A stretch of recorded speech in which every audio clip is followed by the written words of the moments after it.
कोई गिदर भभकी दे रहा है तो गिदर भभकी से सावधान रहना चाहिए सबों को। गिदर भभकी सिर्फ दे नहीं, उस पर काम करे। सीट दी, चुनाव हारने के बाद उनको हम लोगों ने मंत्री बनाया। बिहार में एक तरफ कड़ाके की ठंड पड़ रही है, लेकिन बिहार की सियासत है कि लगातार गर्माती चली जा रही है। नमस्कार, मेरा नाम निशा ओझा है। आप DTW 24 न्यूज देख रहे हैं। आज बात करेंगे मुकेश सहनी की। वो मुकेश सहनी जिनका राजनीतिक करियर हमेशा से ही सुर्खियां बटोरते आया है।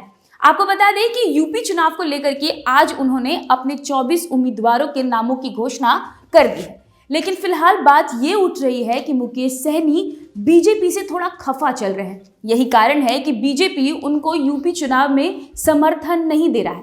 और ऐसे में अब मुकेश सहनी का एक बड़ा बयान सामने आया है। उन्होंने नेता प्रतिपक्ष तेजस्वी यादव को अपना छोटा भाई बता दिया है।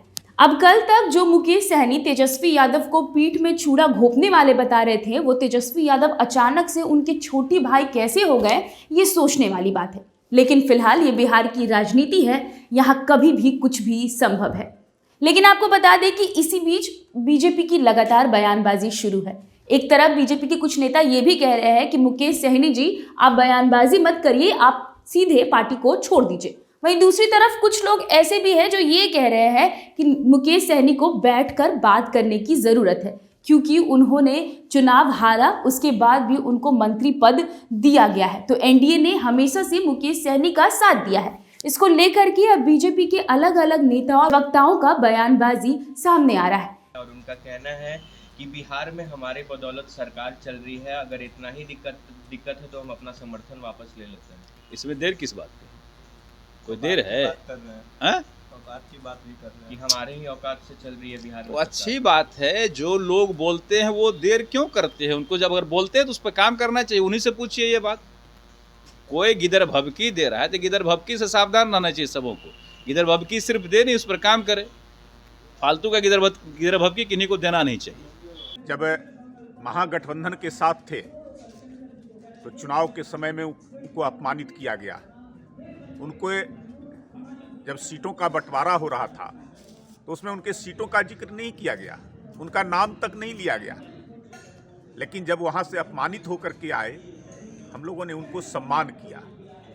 हम लोगों ने सीट दी, चुनाव हारने के बाद उनको हम लोगों ने मंत्री बनाया।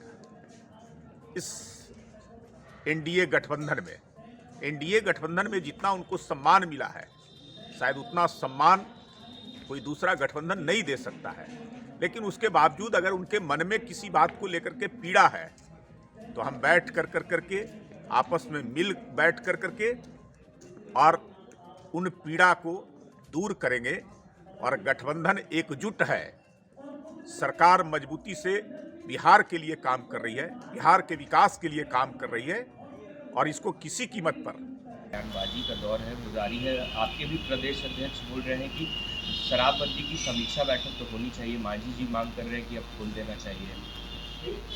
देखिए, मांझी जी क्या मांग कर रहे हैं, उनका अपना मन मिजाज रहता है, वो रहते हैं गड़बड़ा जाते हैं। उम्र का असर उन पर है, पहले से भी हम बोल रहे हैं। और जहाँ तक अध्यक्ष जी का सवाल है तो अध्यक्ष जी तो हमको लगता है कि जो भी बात करते हैं बिल्कुल सटीक और जेन्युइन बात करते हैं, जायज़ बात करते हैं। और जहाँ तक आप कह रहे हैं कि एनडीए में सब कुछ सामान्य है और एनडीए में ये फ्रीडम है कि अपना अपना राय, अपना अपना विचार लोग रख सकते हैं, अपना अपना एजेंडा लेके चल सकते हैं, अपने अपने हिसाब से अपना राजनीति कर सकते हैं। और एनडीए इंटैक्ट है और एजेंडा अपना अपना है।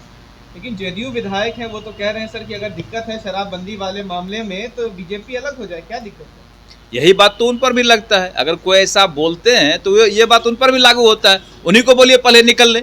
राजनीतिक गलियारों में फिलहाल जो चर्चा है वो यही है कि जल्द ही मुकेश सहनी एनडीए से अलग हो सकते हैं और शायद तेजस्वी यादव की पार्टी के साथ यानी कि आरजेडी के साथ कुछ संभावना बन सकती है।